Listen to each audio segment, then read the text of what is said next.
Taylor Swift how we level. roll. Yeah, it's just how we roll. No big deal. No big deal. What up? Well, good morning. Happy Monday. It's an exciting Monday. First run with Track or TravelNet, Atlas, all the above. And super excited to dive into today's episode because apparently we love to talk about fees on this podcast. This is like our third time, but hey, it's all good. They're in the news a see what they lot. want. Yeah. And they're a pain point for a lot of us. And it's one of those things that it can really just grind your gears. Yeah, hopefully this is like cathartic for all of our listeners to like also complain with us and have us kind of dig into why they're so annoying. 100%. It's a little bit of a hot take episode where we're just going to kind of go all in, Yeah. I'm pumped. Outside of that, how was your guys' weekend? All good before we jump into everything? Yeah, I just did a lot of cooking. I had a little bit of an accident with a mandolin, but my hand is still intact. And to be clear, not the instrument, mandolin. Not the instrument, the cooking utensil. Thank God. Well, yeah. Brandy shows up on Monday with no hand. She's just like podcasting with nothing. Down a finger. What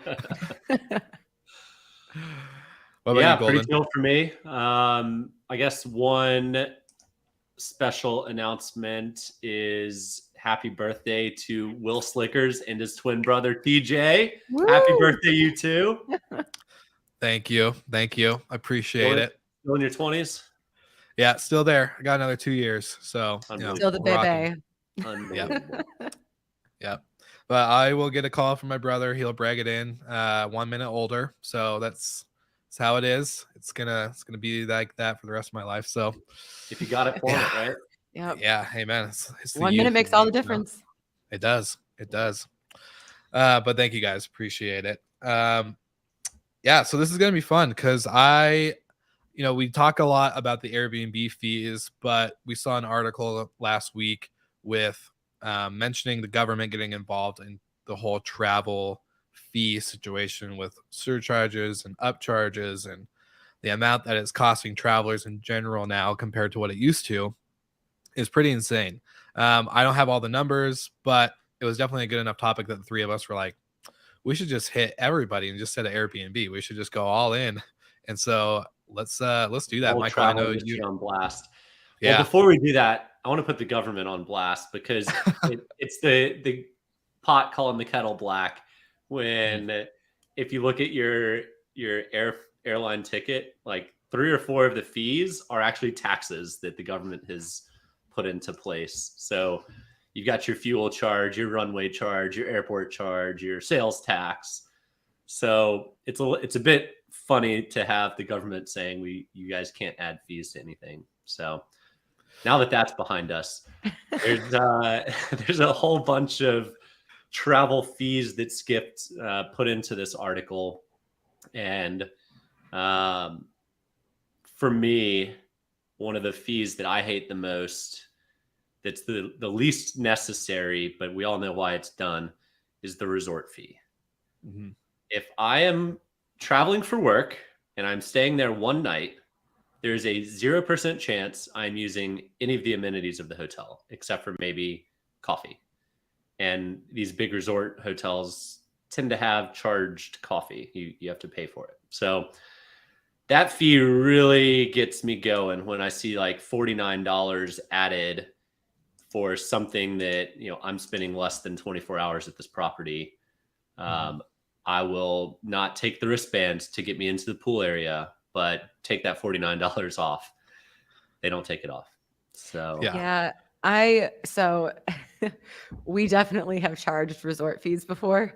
And, this kind of goes in, and I'll kind of sprinkle these like nuggets throughout the episode, but kind of Sexton's journey with fees from the early days through kind of now that we're, I like to call us a teenage company. We're more established. And when we have units that are in condo hotels, we were like, well, everybody is paying a resort fee if they're staying at the hotel portion. So we should charge that too. That's why I leave that revenue on the table.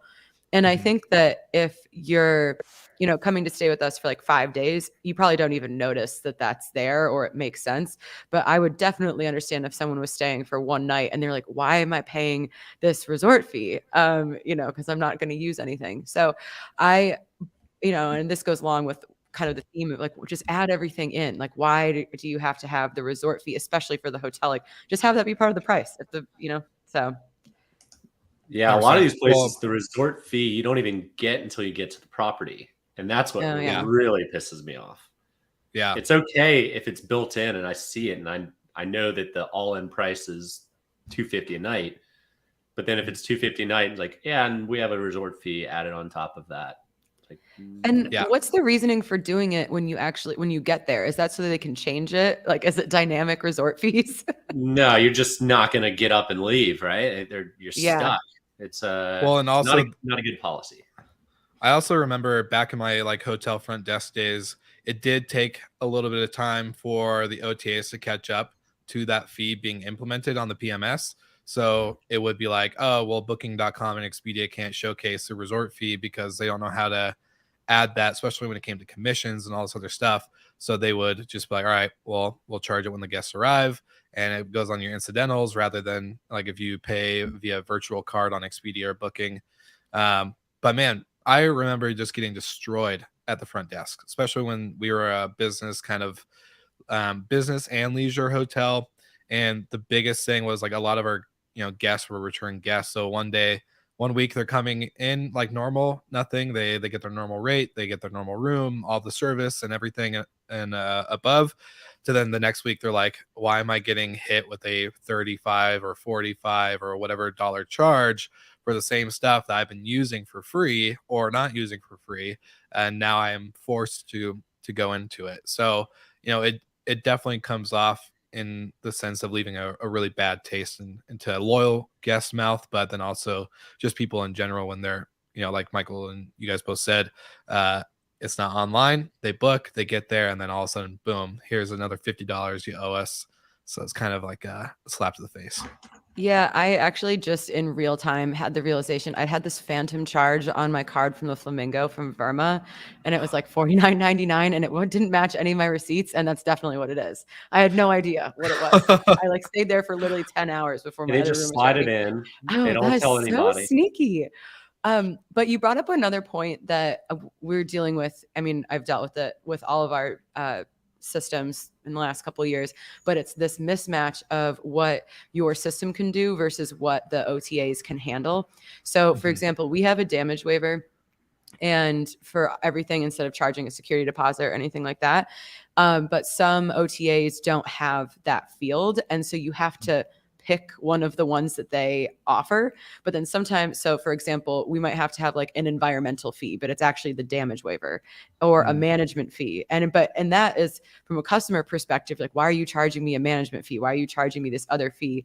When in reality, it's just a damage waiver. So you don't get charged for anything that you might do in the room. So it's like the technology gap seem like that part is really frustrating. And it seems like it's easily rectifiable. They already have a list of fees, like add another one, if that component does not seem to be too difficult.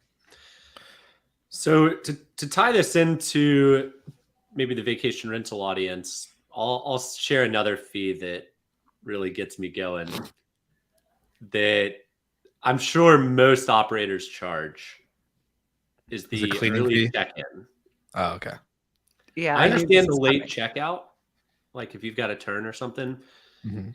And I also understand an early check-in if it's not available. Like if the room is still being cleaned, I get it. Like that, no pushback. If the room is empty and I arrive on a flight at 10 a.m. and there's nothing in the unit, why charge $50 to drop my bags in and leave? It doesn't, as a traveler, it's not the best experience. Like it is one of the differentiators between a hotel, which a lot of hotels will let you in your room as soon as you're there if they've got it available, but they've got a lot more inventory in the singular property, right? And I get why offering it, ahead of time for a family, if they want to make sure 100% that unit's going to be open at 10 a.m. But for the fairly flexible traveler, it does really get me going when I know that unit's empty. I saw the calendar the day before is open and I can't get in an hour early, right? Well, checkout codes go out at 4. So Brandy, explain to us. So yeah, and so this comes as like part of the journey. I've said is like from us as a much smaller operator to now, finding things in our processes that are not really in line with the stage of life our company is in. And so when we were starting out, I mean, you are trying to make just as much money as possible. And, if people were like, oh, this is great, we can charge $100 for the early check-in fee. And, that's $100 we didn't have before. And also, so there's a couple different, now we have totally gotten rid of that. Like if you arrive and your unit is ready, you're welcome to check in. Our problem comes to our building. Our largest building has 77 units, but most of them don't have that. So the odds sometimes, especially if you're coming in on a high turnover day, that your room is ready early, really, really slim. And so we get like, our stance is if you request the morning of and the room is available, absolutely you can go in. But if your flight gets in at 9 a.m. and you want to guarantee that you can check in, you have to pay for an extra day because Totally we're going to have fine to. with that. And I get it. Right. And so that's the thing is that I think people that are industry familiar are like, yeah, that makes sense. That's no problem. We get a lot of complaints about that. And it's kind of like in the last couple of years, we've had this conversation about the re-education of the consumer towards this type of product, because especially ours, it looks like a hotel and functions in many ways like a hotel, but you don't have the scale, like the volume of rooms. And so, yeah, we had a family and they wanted to check in early and they wanted to confirm that a couple days in advance. And we also have to make sure that our guest experience team has the proper kind of like common sense and empathy training and, driving that home. But we were like, we can't, if you were like, you were happy to, $150 for confirming the early check-in, but it's like, that's the only way we can guarantee that, because we could have someone book and then a 3-night stay in the meantime. And they were really upset about it. And so it's tricky. And the operational challenges are definitely part of that. Yeah. Yeah. And I go ahead, Will. I'll hammer my point home next. No, go ahead. Mine's going to go into a different point. So I'll let you tail it. Yeah. I 100% get the operational, like if it's booked, it's still getting cleaned. If there's maintenance, whatever, like the room's just not ready. You can't get in because it's just not ready, versus pay us $50 to get in, 2 hours early. Yeah. And you can usually tell as a traveler which one it is. I've back in a previous life when I was traveling and staying in hotels a bunch, I had a lot of status at a particular hotel brand, and I got there and the room wasn't ready early at all.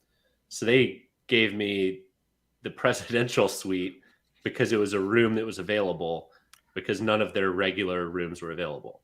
Like that is a home run experience. But to your point, Brandy, like there isn't that density in vacation rentals, and I totally get it. And especially if we're talking about houses, you can't just move houses from one to another, because you're representing different homeowners and different revenue streams. So exactly. It's one of those things, like if it's ready, let them in. If it's not, totally fine. Just be transparent. We're trying to figure out ways to go like kind of lean towards the hotel philosophy of those upgrades. And we're trying to figure out how can we, in a like efficient and non-operationally difficult way, provide upgrades. So if you have a 2-2 at the Lola in New Orleans and you want to check in early, and we have a 4-bedroom that's available and no one's checking in for that time period, move them and kind of give an upgrade. So we're trying to figure out how we can play with that too, to like, because that is the great experience when you go to a hotel and they're like, the presidential suite, that's amazing. This was the Hyatt in Austin. So shout out to Hyatt. Well done, folks. I love that. Oh, I was going to say, like, going into the sense of convenience in fees and how that applies, but I think what you guys said pretty much nailed it on the head.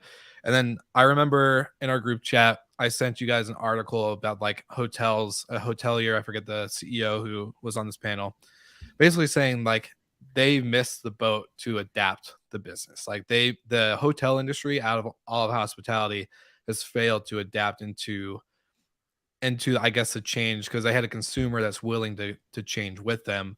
And so part of my question, I guess, to you guys would be, and I'll share this article for anyone who's interested later, but for you two, when it comes to like we've talked a lot about different trends, different data, different things in the industry, operational wise. Do you think the traveler really was willing to change and kind of go down a new route outside of like what we've all expected pre-COVID? Or do you think that a lot of us kind of forced some change that maybe wasn't good when it comes to fees and operations and revenue? Because like my biggest thing, especially for us being a smaller property management company, we only have 10 homes. So my big thing is like we only make commission from nightly rate. So why not find good ways to do upsells and not like the early check-in where it's like, hey, you want to check in an hour early? $55. You Yeah. got to give it to us. 2 hours But early, it's more, 65. yeah, but it's like we offer like kind of a in home like market or store like that people can, you know, pay for stuff and other services that go into it, you know, not to shout out shameless plug, but like Mount, something like that where we can just plug in an amenity and just let anybody purchase it. It's insured. We don't have to worry about all the headaches. Like something like that for us is a big game changer as a small company. So I'm guessing or I'm not guessing, but my question to you guys is, do you think we changed the wrong way? So there's two sides to it. Yes, hotels absolutely missed the boat on changing, and the customer not only was willing to, but wanted to change. Mm-hmm. Standing in a check-in line at a hotel is an obsolete waste of time. I haven't checked in at a airport in forever because it's online. You just check in online and you walk straight to security and straight to your gate. TSA And that's pre-check. that, right? Yeah. And the same thing with a hotel room. Like, yes, it might be a little bit expensive to switch, upfront costs and whatnot, but long term, you know, your front of desk or front of office doesn't have to be as big of a team if guests know what room they're staying in. They know how to get into that room. They use their phone for everything. They're already using their phone for everything. So I do think there was a lost opportunity. Mm-hmm. And part of it was because of cost constraints during COVID. I get it. Like no one wanted to spend money to upgrade things, legacy IT systems. Mm-hmm. But sometimes that's the best time to do it. Also, it's shame. Like it's also not the best time to wait 20 years to actually wait for something like COVID to come and like make you change. Like there's been technology way more advanced than in 2019 than any other time outside of like these last 2 years. But there's plenty of other times that they could have updated and gotten to a more and they still can higher. Yeah, 100%. Yeah, I think it's interesting because so last week I was in New Orleans and I worked a couple hours at the front desk at our building, the Lola, and it was just really interesting interacting with guests because that building is large. So we have like a kind of like a building supervisor that's there, and they have a lot of different roles, not just like check-in because we don't have that. But it's interesting watching different, like some guests come in and they know they just wave, they're going straight to the room, they have all the information. Some people came up and they're like, we're here to check in. And I'm like, do you have all your codes and everything? They said, yeah. I'm like, you don't have to talk to me, you can go right on up. And I think it's interesting based on where people book, because that building in particular gets a lot of Expedia and booking.com. And so people just think it's a normal hotel, I think. Mm-hmm. And so you have that difference in like, okay, what was the guest's journey to get here? And then that kind of shapes their, expectation for the experience. And when they realize that they can just go on in, there's no hassle, there's no waiting, I think you can see that they're like, oh, this is great. And it is, the failure to adapt. And now like for the hotel industry, I think that I understand a lot of the hesitations because a lot of these companies are behemoths. And I understand that the mental gymnastics you have to do to say that we are going to implement new systems across thousands of hotels or whatever it is. But Will, to your point, yeah, they shouldn't have waited 20 years. The problem just is exacerbated by that time. Yeah. But I also see kind of like two different branches for hotels. And that is, for the ultra luxury or higher end, I really love the front desk experience where you have a little bit more of that hand holding. It's why you're paying whatever cost you're paying. 100%. It's a little bit more personalized. But if you're just going to, for business travel or whatever is get in, get out, like I don't think that there's any need to really talk to a person unless there's something wrong. Yeah. And Yeah. I'm really glad you brought that up, Brandy. That goes back to the fees as well and the fee expectations. There is a difference of an upsell and a fee. And there's also a difference in a budget company and a service-oriented company.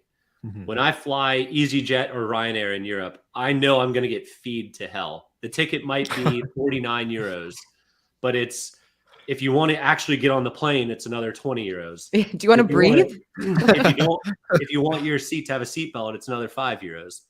If you want to check a backpack that's larger than this, then it's even more money. If you want to print your ticket out, it's another 50 euros, like all this crazy fees. But that going into it, like people who buy EasyJet or Ryanair know they're about to get feed. If you buy Delta, you shouldn't be getting feed, right? So you're getting a seat. You can pick your seat. In fact, there's a seat class that says, don't pick my seat, which is totally fine. You know what you're getting. And there's a big difference between budget-oriented and service-oriented, an OYO versus a Marriott, and I don't know if that exists well enough in our industry yet. There's obviously professional managers and single hosts. There's single hosts that do better than most professional managers, and then there's professional managers that are better than virtually everybody else. So it's hard to differentiate as a traveler, and that's where, I guess, as a company, you need to determine, are you going to be service oriented or are you going to be budget oriented? And maybe that's a life cycle thing. Like you mentioned, Brandy, when you're in the infantile stage, you need to bring in anything and everything you can. And then you can kind of shift and become more service oriented as you build a brand and, provide a maybe more expensive experience from the ticket price, but it includes all these additional fees that people don't like to pay. Yeah, it's interesting like that. I have in my mind like my dream idea of like what we could provide as a operator someday when we can really go all out for some of like the more luxurious guest experiences. And I also think it's interesting from the kind of landlord owner perspective of how they view their properties and what they think you should be charging, because in our model we have excuse me, individual owners, but like they're owning a whole building, and they'll say like, oh, we think our property is valued at like this dollar price point per night, this ADR. And it's like, well, you obviously really care about your building, but it's in this neighborhood. It is relatively similar to all of these other properties. So it actually has to cost this much. And so there's a disconnect, I think, of like also the kind of level that some owners might have, like what they think their building is, which plays into it. But yeah, it's all that perspective. Will, what would you say your most hated airline fee is? There's so many. Shoot. I would say, like, honestly, the luggage piece, and it's gonna go back into the budget versus like Delta or my favorite Alaska. In the sense of like, I think it's crazy that Frontier can charge, like, I'm in Denver, they're based in Denver, so it's like the most common airline you'll see out here, and that they can charge for like any woman or any person who has like a purse or a satchel, like that is considered a carry-on like charge, and I think it's a crazy amount for like, Brandy, if you carry your purse everywhere and you never have to pay for it, and then you get on this flight and you have to pay $35 to carry your purse, like that's insane. So I think Leave it behind. obviously, Yeah. yeah, I was like, Hide yeah, it leave, places. yeah, no, like, and you see all these people, and this is kind of like a point I wanted to bring up. It's because it's kind of funny. You see people are now finding out like, oh, I can just pack my luggage domestically. Probably not the best idea to try this internationally, but you can pack your luggage and send it to UPS or FedEx or whatever shipping company. It'll be cheaper and it'll probably get there more faster, like more on time and more reliably without having it get all lost and having you to put an air tag on it so you can track it at the airport, because whatever airline, aka Southwest, had a lot of this happen. And we heard in like the journal podcast where it's like, oh yeah, you could see that your luggage never left and it just stayed at the airport forever. So you have that type of stuff. Obviously, I get it. The bigger suitcases, you have a lot more. Like, let's say, I don't know what sizes they are, but you have the bigger ones, right? Like, obviously, you should pay for that. But when it comes to like the smaller stuff and the carry-on, it's crazy on how and seating. I think that's dumb too, where you're like, oh, it's $99 to sit in the middle of the plane. Awesome. If I don't want to pay, any extra money, I have to sit all the way in the back, and like, cool, I would have sat there anyways, but no, I have to pay to I have to pay to just to even be anywhere close or convenient. So it's pretty insane on my end. That's my personal complaint. Well, shifting done. gears real quick, question for you. Have either of you ever gotten on a plane with like absolutely nothing, just like whatever's in your pockets? No. Well, not absolutely nothing. I would say like a small bag, but it's like on my shoulder. Yeah, I've done a small bag. It's one of my favorite. It's one of the coolest feelings. It's like, I don't need anything. I'm just getting. Where were you going where you didn't need anything? I'm saying, yeah, for real. It was a day trip somewhere and back the same day. So I just needed my phone, my keys, my wallet. Like, wow, that's wild. I even if I'm just I'll have like my laptop. I'm always bringing a book. I have like my little case with all the cords in it, Yeah. No. But yeah, never had that opportunity. I think one of the craziest fees that came up in this article is when they're charging people, like families, to sit together. Mm-hmm. And like, I understand if you have like grown children and like teenagers, they can sit wherever. But I mean, I'm not a parent yet, but I can't imagine being like, okay, I have like a 5-year-old and a 3-year-old, and I have to pay $200. So we're sitting in one row. Like, what's the 3-year-old just going to be somewhere in the back on his own? Like, it's just crazy. Yeah, and someone else's problem, right? Yeah. Actually, somebody else gets to babysit. But I think, and I'm sure there would be other things that come into like the logistics of all of this, right? Like, from like the booking perspective. But you have to put in the birth dates of all the people anyways. So if you can see that there are kids like under 10 or whatever the age is, you should get a pass because this parent is traveling with children. First of all, like, have some empathy. And if that means that you have like, I don't know, a full row, maybe not the first row, but you're towards the back of the plane, I think sitting together is, the most important priority in there. Yeah. Yeah, I can't believe airlines charge for that. That's absurd because it's not good for anyone. It's not good for the family. It's not good for the people that are stuck next to the 5-year-olds where their mom is 3 rows ahead. Like, in that case, basic humanity tends to win, and someone will volunteer to change seats. Like, yeah, usually, but not always. But it is, it's absurd that would even be a thing. Like, families should travel together. Well, even it just goes to the point, like, under the same ticket should have seats next to each other if they're available. If they're not available, it's a different story. If there's 2 seats left on a flight and one's row 12 and one's row 20, they chose that, right? Yeah. Well, it goes to the point, Brandon, you made it up, saying like it is a pretty significant revenue stream for a lot of these companies, whether it's a vacation rental company, an airline, a hotel, but there are points where it's gotten a little too much. And I think like that's where they're like, oh, opportunities here, we can make more money and we're going to go seize it, and realize people had no choice. They're like, okay, well, I'm on this airline. I have to pay this. Like, there's nothing I can do, or else I won't get on my flight, or else I won't check into my room.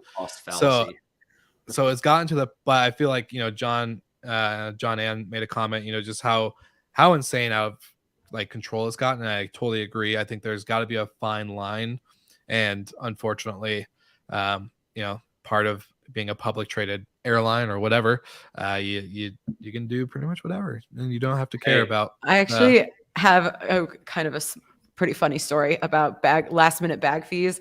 I was flying back from France, and my suitcase that I checked was potentially full of a lot of wine.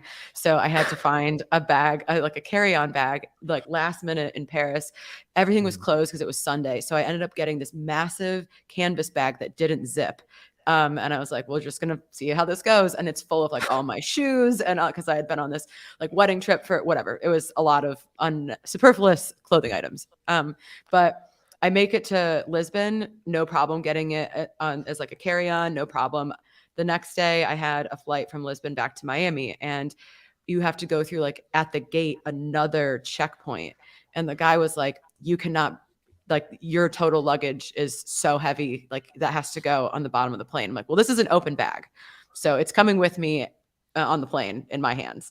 And he was like, well, that's going to be 150 euro. I'm like, okay. I was like, at this point, I was like, it's not going underneath the plane, and we're here. So sure, I guess. But I thought that was just so crazy because it was going on with me regardless.